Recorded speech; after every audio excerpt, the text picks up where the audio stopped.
저는 이제 여자들은 공부를 못하는 줄 알았어요. 정말 그렇게 믿고 예전에 한 40년 전에 그랬습니다. 태생적으로 여자들은 공부를 못하고 머리가 좀 약하다. 근데 살면서 보니까 그게 아니더라고요. 우리 애들 보니까 초등학교 다닐 때 보면 우리 애들보다 저는 아들만 둘인데 그 여학생들이 공부를 더 잘해요. 이상하다. 중학생, 고등학교에 보면 여학생들이 공부를 잘해요. 대학에서 보면 여자들이나 여학생들을 시키면 일을 야무지게 해요. 남자들은 좀 방위 같아. 그래서 제가 방위 출신이기 때문에 너 방위지? 내가 그러면 아니라고 해요. 근데 인철이가 시원치 않아요. 그러니까. 그래서 왜 그럴까? 제가 보니까요.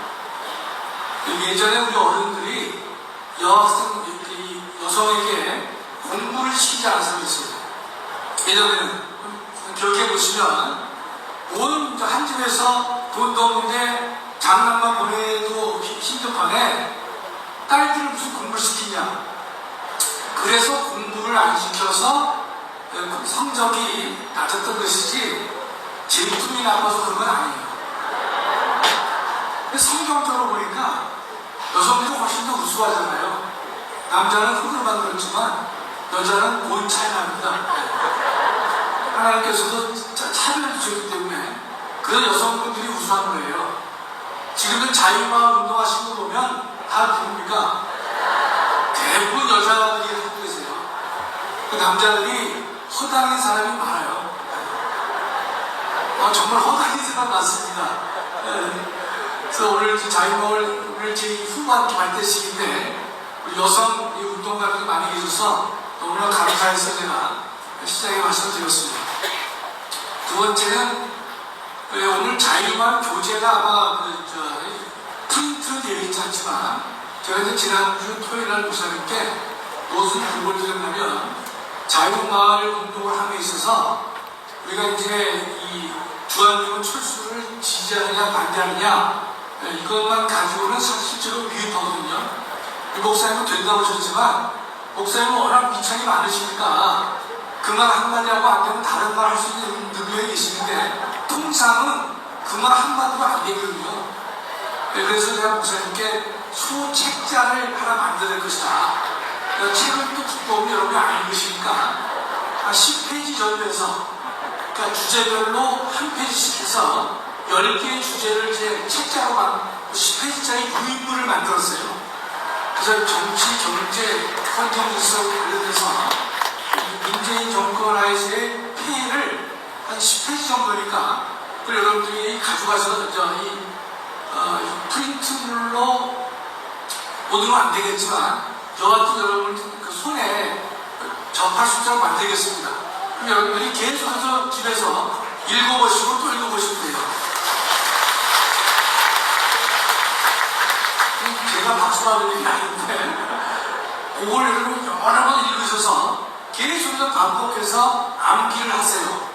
암기하셔보면 상대방 말할 때 1번 말하면 2번 얘기할 수도 있고 3번이면 7번까지 말할 수 있고 그런 뭔가 실탄이 있어야만 충분히 접근할 수 있고 자유마을만이 대한민국을 살리는 길이고 200석을 만드는 유일한 통로라고 생각합니다. 때문에 우리가 이 가장 좋은 명칭을 선정했어요. 자유마을 하기 때문에 이 기세를 우리가 살려가지고 끝까지 갈 것이다 믿습니다. 보이죠? 제가 오늘은 뭘 준비했냐면요. 지금 이제 시민의 문제가 많이 되는 것이 선거관리위원회 문제가 됐죠. 감사원과의 싸움이 있는데 누가 옳은지 물론 뭐 말씀 안 드려도 이런 다 아시겠지만 정확하게 제가 논증을 좀 해드리겠습니다. 중앙선거관리위원회는 언제 만들어졌느냐? 대한민국이 건국 때는 없었습니다. 건국헌법이 존재하지 않았어요. 언제냐면 이공화국 때 만들어졌습니다. 그 이공화국 때 중앙선관위가 만들어지게 된 배경은요. 바로 직전에 60년 3.15 부정선거가 있었기 때문에 선거 관리를 행정부에 맡겨서는 안 될 것이다.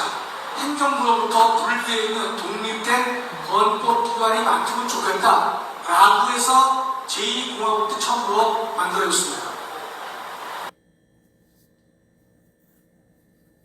세월이 지금 한 60, 70년 흘렀지 않습니까? 흘렀는데 지금도 우리나라는 헌법에 중앙선관위를 헌법기관으로 두고 있는 것이에요.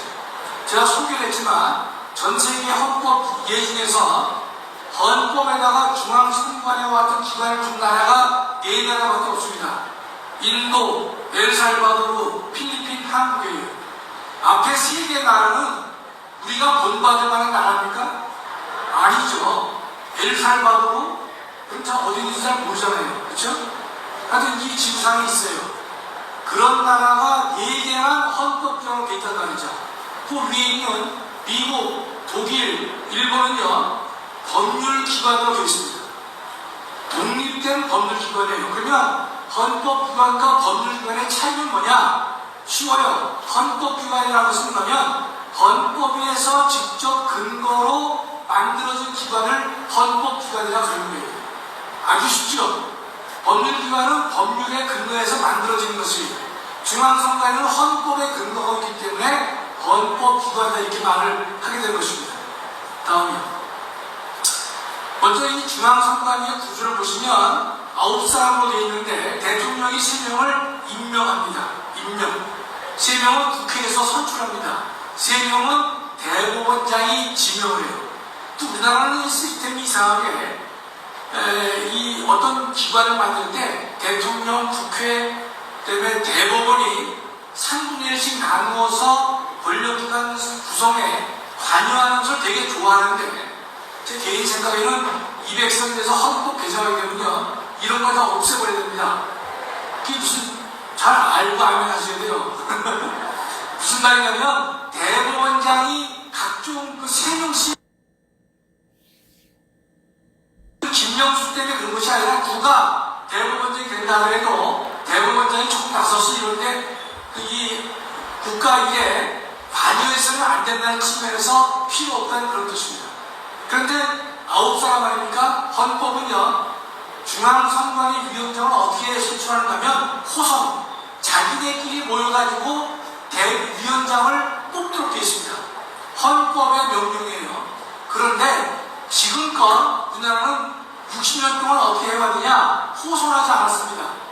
대법원장이 임명하는 중앙선관위 위원장, 중앙선관위 위원, 즉 대법원장이 3명하죠? 3명 임명할 때 대법원장은 관례상 현직 대법관을 1명 임명했어요. 대법원장이 임명하는 3명 중에서 한 사람을 현직 대법관으로 임명을 했다 이렇게 있습니다. 아시겠죠? 그럼 현직 대법관이 선관위의 위원장을 맡도록 관행적으로 수십 년 이끌어져 왔다 이런 뜻이에요. 그렇기 때문에 중앙선관위는 누구의 입김이 강하겠어요? 대법원장의 입김이 강한 것이고, 현직 대법관이 위원장으로 되어 있기 때문에 전체가 대법관의 색깔에 따라서, 대법원장의 색깔에 따라서 중앙선관위가 왔다 갔다 할 수 있다 이런 뜻입니다. 그러면서 9명 아닙니까? 9명인데 선관위는 9명이 상근을 하지 않습니다. 9명 중앙위원회, 선관위 위원이 상근하지 않아요. 왜냐하면 상근할 필요가 없습니다. 중앙선관위는 뒤에서 보겠지만 할 일이 거의 없어요. 할 일이 거의 없기 때문에 9명의 선관위 위원은 장관급이에요. 9명의 장관급 위원이 상근으로 일할 필요가 없다는 뜻입니다. 그래서 상근은 1명만 더 1명. 아시겠죠? 1인의 상임위원만 더요. 상근. 나머지 8은 뭡니까? 비상근이에요. 비상근이지만 서로 하려고 하는 게 비상근이지만 매달 제가 작년, 재작년 기준 보면 수당을 470만 원이나 받아요. 이 수당만, 그 이외에 회의에 참석하고 했을 때에 추가적으로 주는 돈은 제가 모릅니다. 그 공개를 안 해서. 그러나 매달 470만 원씩 정액으로 지급돼요. 비상근. 서로 하고 싶겠죠? 저도 마음이 있었겠죠. 근데 안 됐지만 안 된 이유가 있어요. 자, 다시 본문을 보면 그 대법원장이 지명한 대법관이 관례로 위원장을 맡고 있다는 것입니다. 제가 그 선관위하고 사이가 나빠질 때 가장 중요한 배경은 제가 선거관리위원회하고 사이가 나쁠 필요가 없잖아요. 그래서 제가 제 책에다가 이 대법관을 호선하지 않고 대법관으로 임명된 사람을 관행적으로 위원장 임명하는 제도가 잘못됐다. 그렇게 지적을 했죠. 두 번째, 중앙선관위를 헌법 기관에 둘 필요가 없다. 반드시 법률기관으로 격화시켜야 된다. 그런 지적을 하니까 저를 부를 일이 없어요. 이게 정말입니다. 그래서 우리가 시도의 선관위가 또 있습니다. 그렇죠? 그다음에 시군구 선관위가 있습니다. 그러면 대한민국 현재 17개 시도에 있는 선관위 위원장은 그 지역의 법원장이 겸해요. 그 다음에 시군구 위원장은 그 지역의 부장판사가 위원장을 겸합니다. 김학순 교수가 예컨대 강원도 또는 이 춘천시 선관위라든지 강원도 선관위 정도는 충분히 하고 남는데 저가 오는 게 싫죠. 5년 딴소리 할 테니까. 그쵸? 그러니까 선관위하고 사이가 멀어질 수밖에 없습니다. 뭐 그것만 멀어지면 아니에요. 다른 것도 많이 있는데 요 얘기만 하는 겁니다.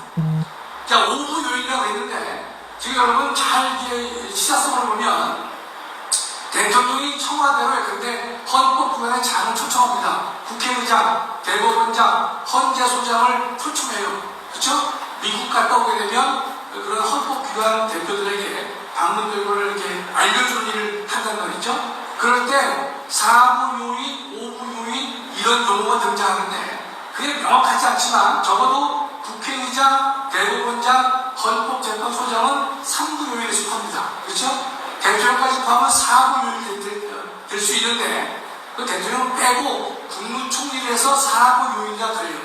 거기에 5부 요인이면 중앙선관위원장을 5부 요인이라고 합니다. 제가 볼 때는 이 중앙선관위원회 위원장이 5부 요인에 되겠냐는 뜻이에요. 왜 어림없는 얘기를 하고 있냐면 헌법기관이기 때문에 5부 요인이라고 하는 형식적인 조건을 충족했어요. 그러나 그 위원장이 누굽니까? 대법원장이 지명한 대법관이 위원장을 맡고 있기 때문에 두 기관 사이의 레벨이 맞지 않는 것이에요. 그렇지만 중앙선관위 위원장이 부끄러운지도 모르고 거기에 오라고 하면 플래지를 잘 참석합니다. 다음. 그 다음에 임기가 6년인데 연임 제한이 없어요. 근데 제가 웃기는 게 보면 책에도 비판해놨지만 9사람이 중앙선관위원회 일을 결정할 때 위원장도 표결권을 가져요. 거기까지 좋습니다. 그러나 가부가 같을 수 있잖아요. 그렇죠? 9명인데 4대4가 될 수 있단 말이죠. 그럴 때 가부 동시에 위원장이 결정권을 행사합니다. 결국 뭐 되죠? 위원장은 2표까지 행사할 수 있는 비민주의 행태를 현재 선관위법에서 보이고 있다는 거죠. 저 반드시 고쳐줘야 되는 것입니다. 근본적으로 중앙선관위가 예컨대 뭐 좌편향이냐 아니냐를 떠나서 이론적으로 될 수 없는 일을 갖다가 과거부터 대한민국이 관행적으로 해왔다 이런 뜻이에요. 다음, 제가 중앙선관위가 왜 할 일이 없느냐? 업무는 딱 세 가지입니다. 그럼 다 배울 수 있어요. 선거 사무 하나. 어렵지 않죠? 두 번째, 국민투표 사무. 국민투표 이쪽에 있었어요?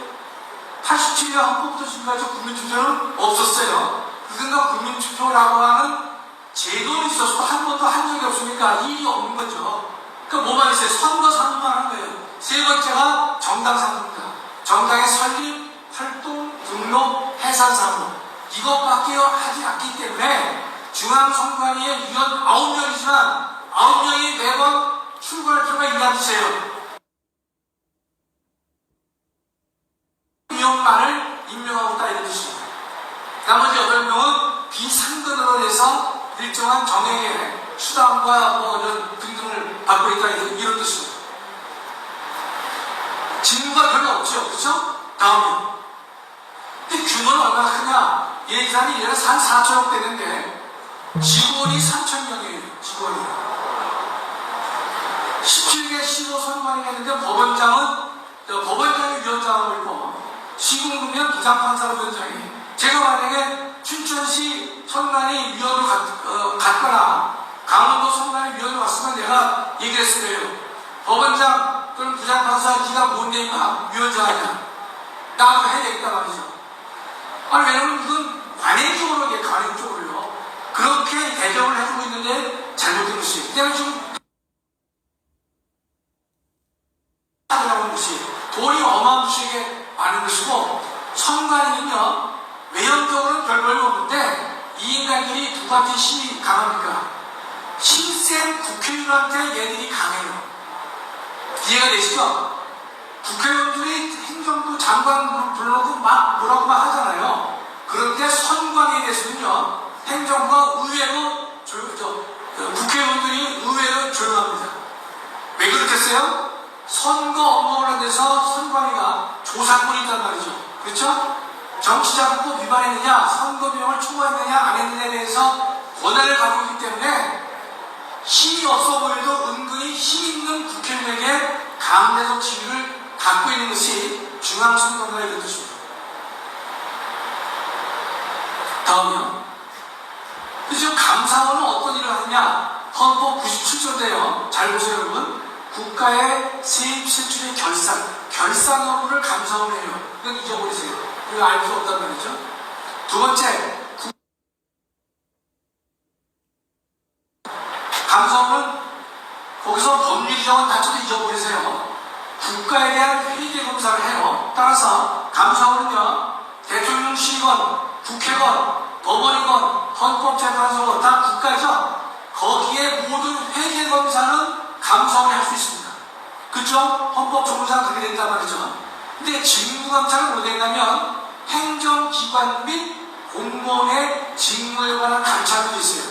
그러면 회계검사와 직무감찰은 다른 겁니다. 회계검사는 대한민국의 모든 기관이 회계검사를 받아야 돼요.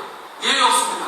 그런데 직무감찰은요 헌법에서 행정기관이라고 되어 있거든요. 그러니까 중앙선관위가 뭐라고 한거라면 우리는 행정기관이 아니기 때문에 직무감찰을 받을 필요가 없다라고 판단을 해요. 일리 있어 보이죠, 그렇죠? 그러나 분명한 것은 직무에 대한 감찰이에요. 이 말은 뭐냐면 행정기관에 대한 감찰은 직무감찰을 할 수 있고 다른 기관은 할 수 없다는 뜻인데, 그러나 공무원에 대한 직무감찰은 다 할 수 있다는 것이 헌법의 기본 원칙이란 말이죠. 공무원의 직무예요. 그 때문에 국회의원, 법원이건 헌재건 모든 공무원에 대한 직무감찰을 감사원은 할 수가 있습니다. 그런데 우리 감사원법은요 한 걸음 물러났어요. 어떻게 물러나느냐? 다만 공무원의 직무감찰을 보시면 국회, 법원, 헌법재판소 공무원은 제외시켰습니다. 그러니까 감사원법에서는 우리가 직무감찰을 할 수 있지만 그러나 국회의 공무원, 법원 공무원, 헌법재판소 공무원에 대한 직무감찰은 자체적으로 맡기고 우리는 관여하지 말자. 잘못된 것은 아니에요. 나름의 의미가 있습니다. 헌법기관 사이의 문제이기 때문에 헌법기관의 독립성이라든지 자립성을 확보해주기 위해서는 모든 것을 다 처리할 수 있다는 사고가 꼭 옳은 것은 아니기 때문에 그런 것이에요. 그런데 이 보면요, 우리 중앙선관위가 있습니까? 없습니까? 없어요. 뭐를 의미하냐면 헌법에서는 공무원에 대한 직무감찰을 다 할 수 있어요. 할 수 있지만 감사원법은 한 템포 줄여서, 그러나 국회나 법원이나 헌법재판소에 대해서는 독립된 직무감찰은 하지 않겠다. 그렇게 법률을 만들어져 있는 것입니다. 명시적으로 여기는 선관위가 언급되지 않습니다. 그렇죠? 그렇다면 중앙선관위는 감사원의 직무감찰을 받아야 돼요? 받지 말아야 돼요? 당연히 받아야 되는 것이. 헌법과 법률을 조합해서 본다면 당연히 받아야 된다 이런 뜻입니다. 다음에 여기서 우리가 그러면 이 감사원이 왜 중앙선관위는 감사원법을 만들 때 국회와 법원과 헌재는 언급하면서 중앙선관위로 왜 빼지 않았느냐, 빼지 않았냐는 의문의식일 수 있었습니다. 그렇죠? 이렇게 보시면 돼요. 첫째, 입법은 뭔가면 여러분 삼권 분립을 잘 아시잖아요. 삼권. 입법은 뭔가면 법을 만드는 거예요. 제가 썼죠? 법을 만드는 거. 어렵지 않죠? 법 제정. 사법은 뭔가면 법을 판단하는 것이. 여유가 되시면 이 문장은 안 피해도 좋아요. 안 피해도. 법을 제정한다. 제정은 다르지만 사법이 뭐냐 할 때 법을 뭐한다고요? 판단한다. 여성분들이 많으니까 잘 모르실 것 같아요. 법을 판단해요. 행정은 법을 집행하는 것이. 이걸 여러분 정확히 알고 있으면 네가 뭔가 표현할 때 아주 정확합니다. 법을 집행하느냐, 법을 판단하느냐, 법을 만드느냐, 그 뜻이에요. 그러면 선관위가 담당하고 있는 사무가 세 가지라고 했죠? 선거사무, 국민투표 사무, 그 다음에 정당사무죠. 세 가지 사무를 여러분 머릿속에 그려보세요. 법을 만들고 있나요? 아니죠. 법을 판단하는가요? 아니에요. 법을 집행하고 있어요. 그렇죠? 그 대한민국 헌법은 선거사무, 선거, 국민투표, 정당사무는 법을 집행하는 행정 영역에 속하는 것이지만 대한민국은 특별한 이유 때문에 별도의 헌법기관을 만들어서 세 가지 정도 법 집행에 속하는 업무들로 요 세 것만 끄집어내가지고 별도의 헌법기관을 두어서 그 일을 만들게 했고 그 일을 60년 해왔다는 뜻이에요. 지금에는 어떻게 지금에는 제가 왜 그런 줄 알면 지금은 그렇게까지 할 필요가 없다는 것입니다. 단순히 우선 법 집행기관이기 때문에 법 집행 법률기관으로 부대 독립성만 유지하게 되는 것이지 굳이 헌법기관까지 만들어 볼 이유는 없다 이런 뜻입니다. 다음, 자, 우리 선관위가 두 가지의 비리를 하고 있어요. 하나는 채용비리, 하나는 이제 국정원의 보안심사를 거절하고 있는 것인데 채용비리를 보시면 전현직 사무총장, 전현희가 아니에요. 네. 전현직 사무총장하고 처장과 차장이 비리에 연루되어 있습니다. 근데 자기 자녀를 채용할 때 이들이 결재권자 했어요. 근데 면접은 뭐냐? 나 아버지의 동료예요, 동료. 근데 이거 채용할 때 6에서 10명인데요. 확진된 건 아니지만 6에서 10명 정도라고 하는데 대부분 다 얼마나 뻔뻔한가 하면 자기 아버지가 근무하는 지역에서 채용이 된 거예요. 여기서 중요한 것은요, 신규 채용이 아니에요. 그건 잘 알아두셔야 돼. 신규 채용이 아들, 딸들이 어떻게 되면 다른 일반 공무원 9급이나 8급이 된 거예요. 된 다음에 선관위로 전직을 시켜서 경력 채용을 하게 된 것입니다. 그런 수법을 왜 쓰겠느냐? 선관위로 들어오려면 어떻습니까? 선관위 시험을 다시 봐야 되는 거예요. 다른 공무원 됐더라도 선관위 공무원 되려면 선관위 시험을 별도로 봐야 됩니다. 별도로 보려면 또 어렵잖아요. 그렇죠?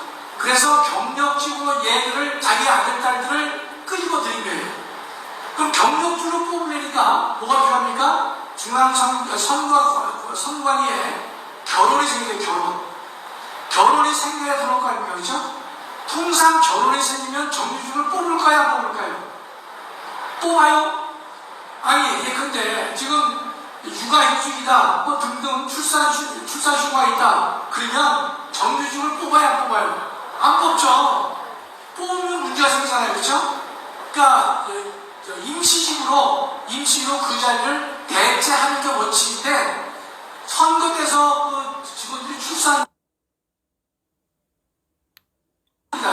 그러니까 사람이 비어요. 사람이 비니까 경력직을 정규직으로 채용한 인간들이 이 인간들이라는 거죠. 이거 누가 개새끼라고 했는데 딱 맞는 얘기예요. 개새끼고 개새끼가, 네? 그러니까 이 출산과 육아휴직이 생겼을 때는 임시직으로 사람을 메꿔야 되는 건데 이거를 정규직으로 경력직으로 옆에서 이동시켜가지고 채용을 한 인간들이 바로 중앙선관의 이 작자들이라는 뜻이죠. 그 다음에 거기 자기소개서를 씁니다. 요새는 자기소개서를 못 쓰게 해요. 자기소개서 쓰게 되면 지원하는 사람이 배경이 들어가기 때문에 못 쓰게 해요. 그런데 여기 다 쓰게 했어요. 뭐라고? 우리 아버지가 선관위의 공직에 근무하고 계십니다. 아버지의 준법 정신을 따라서 훌륭하게 준법 정신을 배우고 있었습니다. 그게 쭉 나와요. 네. 아유. 여러분, 공무원은요, 사촌인의 친척을 채용하게 되면요, 보고하게 되어 있습니다. 우리나라 법제도가 허술하지 않은데, 안 지키는 거예요. 자기 아들, 딸들 채용하면서 신고도 안 했단 말이죠. 이런 인간들 어떻게 됩니까? 뭐 죽이기까지 못하더라도 하여튼 법대로 말하는 최고로 처벌을 할 수 있는 법이에요. 그렇기 때문에 계속해서 이 감사를 고발하는 것이에요. 또 하나요. 오늘은 제가 좀 길게 얘기되는 게 강사수가 좀 모질라요. 장애 모습을 가심으로 해가지고 조금 좀 천천히 해도 돼요. 네. 물론 재밌죠. 예. 다음이요. 네. 그 두 번째 비리는 뭐냐? 국정원하고 행안부가 보안점검 요청을 했는데 인간들이 거부했어요. 그럼 근데 북한 사이버 공격이 7번 있었는데 6건을 중앙선거가 인지를 못했습니다. 그래서 보안 점검을 하겠다는데 헌법기관에 무슨 보안 점검을 해서 거절을 했다는 거죠. 그런데 선거관리는 그렇죠? 명단도 유출될 수 있는 것이고 투개표 조작까지도 가능한 것이고 또 시스템을 마비시키게 되면 우리 총선이나 이런 데서 마비시키게 되면 대한민국 근간이 무너질 수밖에 없기 때문에 매우 중요한 것인데 이 보안점검 요청을 따가 이 인간들이 거부한다 했습니다. 거부해서 못했던 것이에요. 그래서 이제 뭐 국정조사를 한다, 뭐 국민권익위원회 조사를 받겠다. 국민권익위원회가 그 제대로 돼 있습니까? 여하튼 뭐 침착하게 봐야 되겠죠. 다음이요. 자, 인간들이 편파적으로 어떻게 했느냐? 몇 년 전만 기억해 보세요. 보궐선거 때 이런 그 표를 금했어요. 투표가 위선을 이깁니다. 그거 하지 말라는 거예요. 투표가 내로남불을 이깁니다. 보궐선거 왜 하죠? 이 문구를 쓰지 말라는 게 지금 선관위 인간들이에요. 아니, 보궐선거 하는데 보궐선거 왜 합니까? 라는 문구를 써야지. 그걸 못 쓰겠어요, 인간들이요. 투표가 내로남불을 이깁니다. 투표가 위선을 이깁니다. 이게 얼마나 점잖은 표입니까? 점잖으면서도 의미가 있는 내용인데 중앙선거가 이걸 못하겠어요. 그 다음에 보면 근데 지난번 대선 때는 이런 건 허용했어요. 술과 주술에 빠진 대통령 이런 건 허용했어요. 선관위가 청와대를 국당으로 만들 수 있는 뭐 신천지 비호세력에 이런 거는 다 허용했어요. 그래서 내가 이 인간들이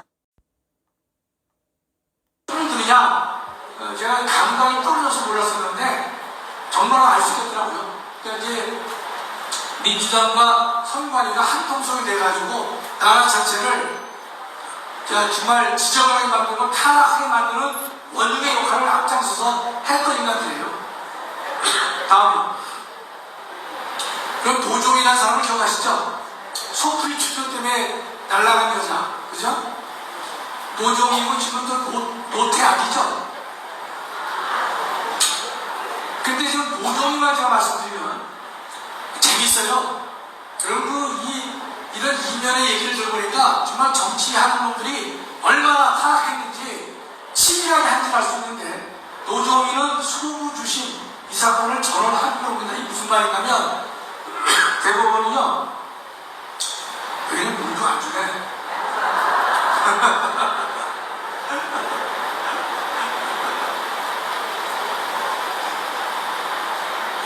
그 대법원은 전원 합의부가 있습니다. 13명 대법관이 모여서 한 게 전원 합의부예요. 두 번째는 소부 대법관이 4명이 한 부를 이뤄요. 그러니까 4명이 1부, 또 다른 4명이 2부, 또 다른 4명이 3부. 그 대법원은 부가 몇 개입니까? 3개입니다. 그런데 소부에서 재판을 해도 전원 합의부 재판과 효력이 같아요. 같은데 이 소 4명의 대법관들은요 합의가 되면 거기서 끝낼 수 있어요.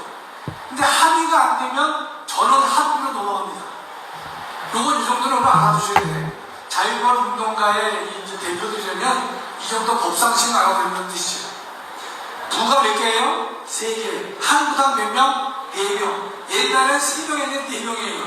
부에서는 합의가 4시 일치하면 끝나. 일치가 안 되면 전으로 넘어갑니다. 그렇죠? 그런데 노조위가 소부 주식 4명의 이 작은 부에서 얘가 주식을 맡았는데 이재명 사건입니다. 이재명 사건에서 합의가 안 되니까 이 인간이 합의가 안 되는 이유로 뭘 보고 있어요? 전원 합의를 넘겨요. 그 이재명 사건이에요. 2020년 다시 봐. 이재명 선거법 위반을 노조위가 부에서 맡았다가 전원 합의를 넘기는 거예요. 노조위가. 그러니까 전원 합의에서 어땠습니까? 7사람이 무죄, 5사람이 유죄를 한 거예요. 그래서 이재명이가 구제가 된 겁니다. TV 토론에서는 거짓말해도 괜찮다. 허위사실 공표가 안 된다라는 해결방치한 논리를 해서 만들어낸 게 조사권. 조사권의 시작이 누구부터 했습니까? 노정희, 요 인간부터 이렇게 시작을 했단 말이죠. 자, 이 판결이 끝난 다음에 노정희가 어디로 가느냐? 중앙선관위 위원장으로 임명이 돼요. 그럼 대법관도 그 아래도 서열이 있을 거 아니에요, 그렇죠? 누가 먼저 되느냐? 장로지만 보면 장로를 먼저 된 사람과 늦게 된 사람 사이는 약간의 격차가 있습니다, 그렇죠? 네. 목소리도 좀 달라져요. 네. 여기 선관 노정위는요 대법관 중에서 서열 10번째. 그럼 바닥이죠, 바닥. 그럼 이 인간을 대법관 중앙선관위 위원장으로 해줄까요, 안 해줄까요? 안 해준 거죠. 상식적으로. 그런데 이 사건이 끝난 다음에 노조위를 선관위 위원장으로 보내준 것이. 근데 이 노조위가 이게 언제 끝나느냐? 내년 8월에 끝나요. 그러면 노조위는 관뒀지만 노조위를 보냈을 때 김명수나 문재인이가 어떤 대화를 나눴을까요? 얘를 첫째, 이재명 사건의 공로로 중앙선관위원장을 보내주자. 첫째죠. 그쵸? 두 번째는 내년 8월에 끝나니까 지난번 22년 대선과 내년 총선까지도 노조위가 맡을 것을 원했던 것이죠. 이해가 되시죠? 그 뜻은 누구의 뜻이었을까요? 문재인 그 인간의 뜻이었다라고 단정은 못하지만 거의 그렇게 볼 수밖에 없던 것이죠. 그러니까 이 인간들이요 얼마나 철저하게 국정을 본다고 알 수가 있는 것이에요. 이재명을 끌어놨다가 국정을 만들기 어려우니까 전원 합의로 넘겼고 거기에 김명수가 5대 6대5가에서 김명수가 표를 던져서 7대5로 만들어져서 이재명을 구출해주고 거기에 또 누가 여러분 지금 의혹이 있죠? 권순일 그놈이 근데 지금 거기 대장동에 김만병이 연락을 해서 지금 아직 그 사건이 해결이 안 되고 있잖아요.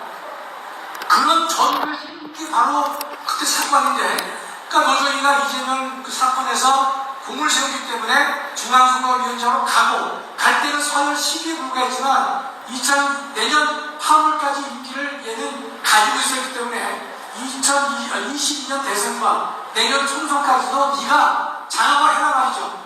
열심히 해보라. 그런 뜻에서 그 인간을 보냈다라고 말을 해도 합리적 의심이라고 봐야 될 것이에요. 그러나 역시 거짓은 없습니다. 거짓은. 인간의 소쿠리 투표 때문에 물러났지만 그러나 여튼 이것이 지금의 중앙선관위가 하고 있는 작태입니다. 작태. 따라서 반드시 윤석열 대통령께서는 이 문제를 바르게 고칠 것이고 그다음에 이제 윤 대통령이 임명할 수 있는 케이스가 대법관은 14중에 13명을 임명할 수가 있는데 중앙선관위는 아직 좀 임기가 남아있기 때문에 당장은 못 줄 것 같은데 여하튼 우리 이 국민들이 깨어있어서 이 문제를 고칠 것이다. 더 나아가서 우리가 압도적으로 승리하게 되면요 이런 문제가 다 해결된다고 생각하는 것입니다. 그래서 우리가